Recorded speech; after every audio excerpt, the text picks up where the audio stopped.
जैसे कि आपको मालूम है कि मैंने बताया कि ये कोर्स सिर्फ एक टेक्निकल कोर्स नहीं है, ये बल्कि डिजिटल मार्केटिंग के अंदर एक बड़ी अहमियत रखता है।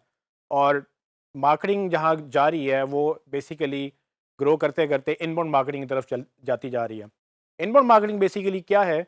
इनबाउंड मार्केटिंग एक नई मेथडोलॉजी है जो डिजिटल के आने के बाद बड़ी तेज़ी से फैलती जा रही है। और इस मेथडोलॉजी में होता क्या है कि लोग ये समझते हैं कि बजाय इसके कि आप लोगों को पुश करें, यानी कि आप उनको मैसेज ज़बरदस्ती दिखाएं जैसे कि टीवी या अखबार में होता है, ये लोग समझते हैं या ये लोग चाहते हैं कि यूज़र खुद ढूंढता हुआ अपनी नीड या वांट की तलाश करता हुआ आप तक आए और आप उसको एड्रेस करें, उसकी नीड और वांट को एड्रेस करें, उसको वैल्यू प्रोवाइड करें और अगर उसका दिल करेगा तो फिर वो आपसे बाय करेगा। सो गोया इसमें बेसिकली ट्रस्ट विन करने की बात हो रही है। लेकिन अगर आप ट्रस्ट विन करने की बात करते हैं डिजिटल में, उसके लिए डिफरेंट मेथड्स अवेलेबल हैं अब, जिसके तहत आप उनको ट्रैक भी कर सकते हैं और आप ये भी देख सकते हैं कि कितने लोगों ने, जिन्होंने इंटरेस्ट शो किया आपको, वो कितने उनमें से इंटरेस्टेड हैं और कितने लोग आगे जा रहे हैं, कितने लोग नहीं जा रहे हैं। ताकि जब आपको ये, आपके पास जब ये डेटा अवेलेबल हो, आपकी सेल्स टीम उन तक पहुंच सके और उनको उनके मुताबिक या जिस स्टेज पे वो हैं उसके मुताबिक उनसे बात कर सकें कि आपको क्या इशू आ रहा है या आपने क्या हेल्प चाहिए, तो हम उसकी, वो आपकी हेल्प कर सकेंगे।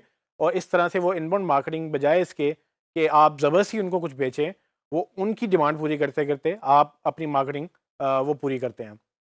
तो इसको समझने के लिए इसलिए ज़रूरी है कि एसईओ का एक बहुत इंपॉर्टेंट रोल है इनबाउंड मार्केटिंग में। गोया हमारा इनबाउंड मार्केटिंग का कोर्स नहीं है, ना ही हम इसको ज़्यादा डिटेल में डिस्कस करेंगे, लेकिन ये मैंने मुनासिब समझा कि आपको मैं बताऊं कि एसईओ आगे चल के कहाँ पर एक बड़ी पिक्चर में कहाँ फिट बैठती है, जो कि इनबाउंड मार्केटिंग कहलाती है। तो इनबाउंड मार्केटिंग में बेसिकली 4 बड़े प्रोसेस हैं।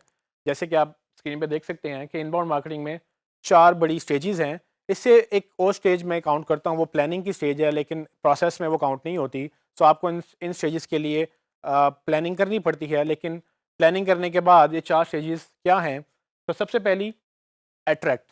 अट्रैक्ट स्टेज क्या होती है? इससे इस स्टेज में लोग ये समझा जाता है कि जो लोग ढूँढ रहे हैं आपको या आपकी प्रोडक्ट को, उनकी कोई ना कोई प्रॉब्लम्स होंगी, उनकी ना कोई नीड और वांट होगी, तो आप उनको अट्रैक्ट करें और वो जाते हैं, वो गूगल में जाके सर्च करते हैं और आपको, आपके पास उस सर्च का जवाब होना चाहिए। अगर वो सवाल लिख रहे हैं तो आपके पास जवाब होना चाहिए, अगर वो कुछ सर्च कर रहे हैं तो वो आपके पास पढ़ी हुई होनी चाहिए। तो ये कंटेंट बहुत ज़रूरी है इसके लिए कि आप पहले लोगों को अट्रैक्ट करें, उसके बाद आप उनको कन्वर्ट करें। क्योंकि जो लोग आपके पास चल कर आएँगे, जो आपको बिल्कुल नहीं जानते थे, अब वो आपको जान गए हैं। अब उन्हीं को आपने कन्वर्ट करना है, उनका ईमेल एड्रेस लेंगे आप, किसी न किसी तरह से उनको कन्विंस करेंगे कि वो आपको अपना ईमेल एड्रेस या अपना नंबर या नाम छोड़ के जाएँ।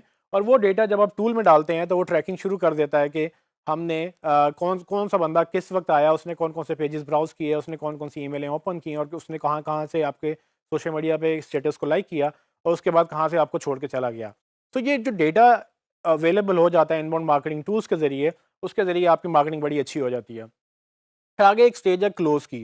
जब आपको ये पता हो कि एक बंदा बार-बार आके आपके एक पेज पढ़ रहा है, वो आपके प्रोडक्ट के बारे में जान रहा है, वो दूसरे पेजेज़ देख रहा है, वो ब्लॉग्स पढ़ रहा है, वो आपकी सोशल मीडिया पे आपको फ़ॉलो कर रहा है, तो ये डेटा बड़ा हेल्पफुल होता है सेल्स टीम के लिए कि वो जाके उन लोगों से पहले बात करती हैं जो आपके ब्रांड से बहुत ज़्यादा इंटरैक्ट करना शुरू कर देते हैं और फिर उनको क्लोज़ करने की कोशिश करते हैं, मतलब कि उनको एज़ अ सेल कन्वर्ट करने की कोशिश करते हैं।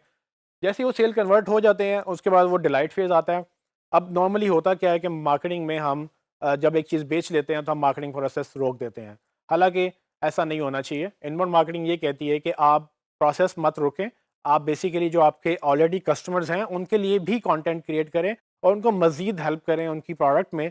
वो आपके हेल्प ट्यूटोरियल्स हो सकते हैं, आपके इवेंट्स हो सकते हैं, वो डिफरेंट तरह का कंटेंट आप क्रिएट कर सकते हैं। लेकिन आप उनको अपना ब्रांड एम्बेसडर बनाएँ।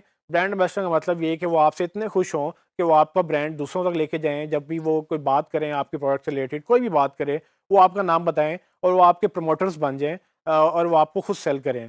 सो रेफरल मार्केटिंग का कॉन्सेप्ट भी इधर से ही निकला। तो बेसिकली ये तब होगा जब वो आपसे खुश होंगे और इनको यहाँ तक पहुँचने के लिए आपको इनबाउंड मार्केटिंग का प्रोसेस अंडरस्टैंड करना ज़रूरी है। लेकिन अगेन ये हमारा टॉपिक नहीं है। अगर आप मज़ीद चाहते हैं तो आप इसको पढ़ सकते हैं। सिर्फ़ इसमें हमने एसईओ कहाँ पर फिट बैठती है, मैं वो आपको चीज़ें अगले टॉपिक में क्लियर करूँगा।